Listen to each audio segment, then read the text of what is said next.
ओम शांति। आज 8 अप्रैल 2024। बाबा कहते हैं, मीठे बच्चे, इन आँखों से जो कुछ देखते हो सब खत्म हो जाना है। इसीलिए इससे बेहद का वैराग्य। बाप तुम्हारे लिए नई दुनिया बना रहे हैं।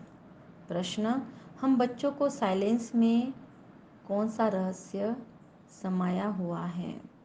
हम बच्चों की साइलेंस में कौन सा रहस्य समाया हुआ है? अगर हम शांत में साइलेंस में बैठते हैं तो शांति धाम को याद करते हैं। हम जानते हैं साइलेंस माना जीते जी मरना। यहाँ भगवान पिता बाप हमें सद्गुरु के रूप में साइलेंस में रहना सिखलाते हैं। हम साइलेंस में रह अपने विकर्मों को दग्ध करते हैं। हमें ज्ञान है कि अब घर जाना है।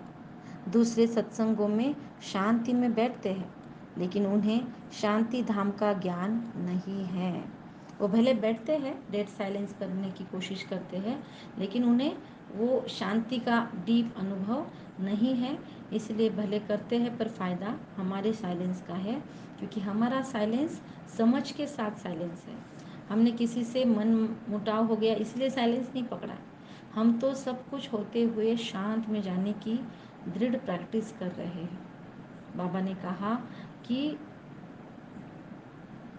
माताओं को भगवान सेना कहते हैं। आज ब्राह्मणों की पूजा नहीं हो सकती क्योंकि आत्मा भल पवित्र है, लेकिन शरीर पवित्र नहीं है, पूजन लायक नहीं है। महिमा लायक है, पूजन लायक नहीं है। ये क्लैरिटी बाबा आज की मुरली में देते हैं। फिर कहते हैं जब हम देवता बन जाएंगे तो हम आत्मा भी पवित्र और शरीर भी हमको न्यू मिलेगा ना, नए तत्व हो जाएंगे परिवर्तन के बाद, महाविनाश के बाद। तो इस समय हम महिमा लायक है पर पूजन लायक नहीं है। सतयुग में महिमा पूजन दोनों लायक है, पर वहाँ पूजा करने की जरूरत नहीं है। वंदे मातरम गाया जाता है क्योंकि माताओं की सेना ने क्या किया? भगवान ने माताओं की सेना बनाई तो श्रीमत पर माताओं ने ज्ञान दिया। मम्मा ने, दादियों ने कितनी सेवाएं की है, बड़ी बहनों ने। तो माताएं सबको श्रीमत पर ज्ञान देती है, इसलिए वंदे मातरम। माताएं सबको ज्ञान अमृत पिलाती है, इसीलिए वंदे मातरम। भगवान वाच, यथार्थ रीति हम ही ये बातें समझ सकते हैं। शास्त्रों में तो हमारे बहुत कहानियाँ लिखी हुई है, वह बैठकर वो आत्माएं सुनाती है अपने ड्रामा अनुसार। लेकिन हम क्या करते हैं, सत सत करते रहते, क्योंकि हमको डिटेल नहीं पता, हमने स्टडी नहीं किया, तो इसीलिए हम दूसरों की बातों को सत्य ही कहेंगे। हम यह बैठकर सुनाए तो सत सत कहेंगे। अभी बाबा कहते हैं तुम उनको कहते हो और तुम सुनाओगे तो तुमको भी लोग कहेंगे। अभी तो तुम सत सत नहीं कहेंगे ना दूसरों को। मनुष्य तो ऐसे पत्थर बुद्धि है जो सत सत कहते रहते किसी को भी, आप भी सच वो भी सच, तुम्हारी भी जय जय उनकी भी जय जय। गायन भी है, पत्थर बुद्धि और पारस बुद्धि। कितना सुंदर स्वमान है ये, मैं पारस बुद्धि आत्मा हूँ। डायरेक्ट बुद्धि क्लीन करने का, एकाग्रता बढ़ाने का ये बहुत सुंदर स्वमान है। मैं पारस बुद्धि मास्टर पारसनाथ आत्मा हूँ। नेपाल में कहते हैं पारसनाथ का चित्र है। पारसपुरी का नाथ यह लक्ष्मी नारायण है। उन्हों को ही डिनास्टी है, मतलब उनके आगे वंशावली है। अब मूल बात है रचयिता और रचना के राज को जानना, जिनके लिए ऋषि मुनि भी नेति नेति करते गए। अभी तुम बाप द्वारा सब कुछ जानते हो, तो सब कुछ जानने वाले को क्या कहेंगे? आस्तिक, अस्तित्व को खुद के जानने वाले या अपने असली स्वरूप में स्थित होने वाले। माया रावण नास्तिक बनाती है और हम आस्तिक बनते जा रहे हैं। सूर्यवंशी आस्तिक, पारस बुद्धि आस्तिक। अच्छा, ओम शांति। मीठे मीठे सिखिलते बच्चों प्रति माता पिता बाप दादा का याद प्यार और गुड मॉर्निंग। रूहानी बाप की रूहानी बच्चों को नमस्ते। हम रूहानी बच्चों की रूहानी माता पिता बाप दादा को याद प्यार गुड मॉर्निंग और नमस्ते नमस्ते। वाह बाबा वाह, शुक्रिया बाबा शुक्रिया। आज धारणा है, सदा हमें यही स्मृति रहे कि मैं ब्रह्मा मुख वंशावली ब्राह्मण या बीके ब्रह्मावत्स हूँ। ब्रह्मा के मुख से मुझे जन्म मिला है। हमारा सबसे ऊंचा कुल है ये इंटॉक्सिकेशन, ये नशा हो मुझ में कि मैं ब्रह्मा के द्वारा पैदा हुई संतान हूँ ब्रह्मा की। मुझे पवित्र बनना और बनाना ही है। पतित पावन बाप का मुझे मददगार बनना ही है, ऐसी दृढ़ता हमारे अंदर आए। याद में कभी मुझे गफलत करना ही नहीं है। देहाभिमान के कारण ही माया मेरी याद में विघ्न डालती है। जितना मुझे शरीर का बॉडी कॉन्शियसनेस या देह का भान है, तो उतना मेरे योग में विघ्न पड़ेंगे। मेरे योग में विघ्न कोई और नहीं डालता है, मेरे योग का विघ्न मैं खुद हूँ, मेरी खुद की गफलतें हैं। तो इसीलिए मुझे इस माया की नींद से जागना है, संपूर्ण पवित्र बनना भी है, बनाना भी है। बाप का मददगार, पतित पावन बाप का मददगार बनना है।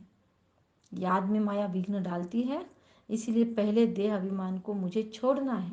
योग अग्नि द्वारा मुझे सारे पुराने 63 जन्मों के पापों को नाश करना है। और फिर इसीलिए गफलत नहीं करनी है, अलबेलापन आलस में अपना टाइम एक एक क्षण का मुझे महत्व हो, वेस्ट कर ही नहीं सकती मैं। ब्लेसिंग है आज की मुरली से। साधनों की प्रवृत्ति में रहते, शुरुआती क्या है, साधनों की प्रवृत्ति में रहते कमल फूल समान न्यारे प्यारे रहने वाले बेहद के वैरागी भव।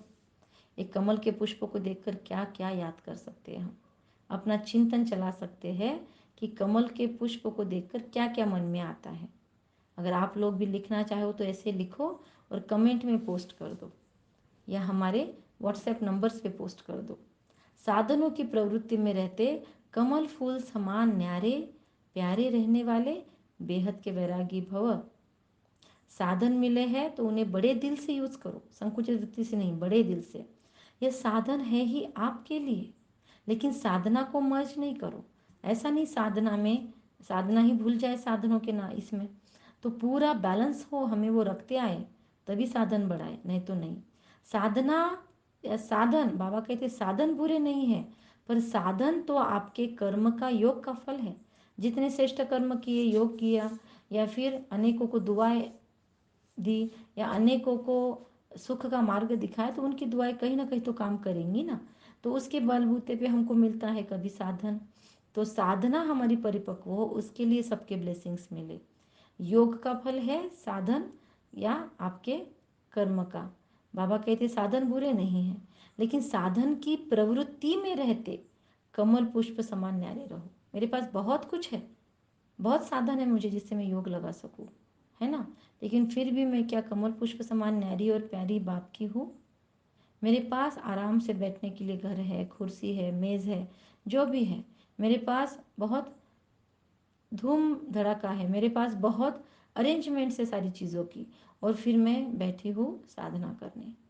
मेरे पास सब कुछ कंफर्टेबल है, मैं कंफर्ट जोन को छोड़ा ही नहीं है, और अपने कंफर्ट जोन में बैठ के मैं साधना करने की कोशिश कर रही हूँ। तो बाबा कहते हैं वो साधना नहीं है। साधन की प्रवृत्ति में रहते कमल पुष्प समान न्यारे बाप के प्यारे बनो। यूज करते हुए उन्हीं के प्रभाव में नहीं लाओ खुद को। साधन यूज कर रहे हैं, लेकिन फिर अब साधनों के भी प्रभाव में नहीं लाना है खुद को कि अरे ये नहीं है तो कैसे सेवा करूं। साधनों में बेहद की वैरागी वृत्ति मर्ज न हो, पहले स्वयं में इसे इमर्ज करो, फिर विश्व में वायुमंडल फैलाओ। बाबा कहते हैं लोगों को बोल वचन बोलकर भाषण नहीं देना, खुद फैलाओ। अच्छा, स्लोगन है आज की मुरली से, परेशान को अपनी शान में स्थित कर देना ही सबसे अच्छी सेवा है। जो परेशान आत्मा है उसको अपने शान में स्थित कर देना ही क्या है, सबसे बेस्ट सेवा। साधनों की प्रवृत्ति में क्या करना है, बेहद के वैरागी कमल पुष्प समान, लोगों का इफेक्ट खुद पर ना हो पाए। याद में गफलत नहीं, देहभान के कारण विघ्न पड़ रहे हैं माया के, लेकिन पहले देह अभिमान को इससे पहले छोड़ देना है। माया हमारी याद में विघ्न लाए, उससे पहले देह भान को छोड़ देना है, तो प्रकृति भी हमारा सम्मान करेगी। योग अग्नि द्वारा पाप नाश करने हैं हमें, हमारा बहुत ऊंचा कुल है, पवित्र बनना बनाना है, और योग बल से पापों को दग्ध करना है। उसके लिए अलबेलापन हमको कंपल्सरीली नष्ट नष्ट नष्ट करना ही होगा। अच्छा, कम बोलेंगे, धीरे मीठा सोच समझ कर बोलेंगे, निमित्त भाव निर्माण भाव निर्मल वाणी रखेंगे। इन आँखों से जो कुछ देखते सब परिवर्तन होने वाला है, इसलिए बेहद का वैराग्य, नई दुनिया मेरे लिए भगवान बना रहा है। तो साइलेंस में मेरे ये डिफरेंस है दुनिया के साइलेंस में और यहाँ पर, कि मन जीते जगत जीत। हम जानते हैं साइलेंस माना जीते जी मरना, मतलब सब कुछ आते हुए भी शांत रहना। शांति धाम को हम याद करते हैं, लेकिन मन में से एक दूसरे के प्रति जो स्नेह चाहिए वो नहीं दिख रहा है। तो बाबा कहते तुम साइलेंस में रह, अपने विकर्मों को दग्ध करते रहो। यहाँ बाप तुम्हें सदगुरु के रूप में साइलेंस रहना सिखलाते हैं। तो बाबा कहते हैं विकर्मों को दग्ध करो। हमें ज्ञान है कि अब घर जाना है। दूसरे सत्संगों में शांति में बैठते हैं, लेकिन उन्हें शांति धाम का ज्ञान नहीं है। अच्छा, ओम शांति। कम बोलेंगे, धीरे मीठा सोच समझ कर बोलेंगे। निमित्त भाव, निर्माण भाव, निर्मल वाणी रखेंगे। तो अभी हम, बाबा कहते हैं कि इस बात को हमेशा पक्का रखेंगे। अच्छा, ओम शांति।